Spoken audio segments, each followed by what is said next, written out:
কোথায় তুমি? বাবু একটা বাথরুমে সারাদিন বাথরুমে কি করো তুমি? গোসল করতে আসছিল।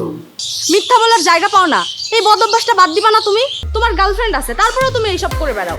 সেদিন বাথরুমে দরজা খুলে কি করতেছিলা তুমি? আমি দেখি নাই? তোমাকে হাতে নাতে ধরছি, তারপরেও তোমার লজ্জা হয় না? বাবু ছোটবেলায় তুমি দেখছো, ওটা ভুল দেখছো, পিছন থেকে দেখছো আমি পি করতেছিলাম। কি করতেছিলাম? আচ্ছা বাদ দাও এসব, তুমি এক্ষুনি আমার সাথে দেখা করতে আসবা। চাঁদ ময়না সোনা বাবু আমার, প্লিজ তুমি এমন করো না, আমি খুব বিপদে আছি বুঝছো।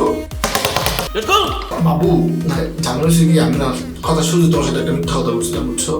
আমি তো বাথরুমে গোসল করতে আসি নাই। খাইসটা একটা ছোট মামা আছে না, আমাদের চুলকায় চুলকায় করা যে মামা আছে, এই খাইসটা মামার দরজার বাইরে থাপড়াইতেছে, বুঝালেছে আমি মিথ্যা ফোনে কথা বলতেছি। আমার তো খুবই বাচ্চা করে লাগে আমার বাবু।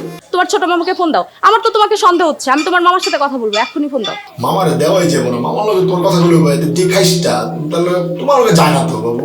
ঠিক আছে, মামাকে যদি না দেয়া যায় তাহলে তুমি 10 মিনিটের মধ্যে আমার সাথে দেখা করতে আসবা।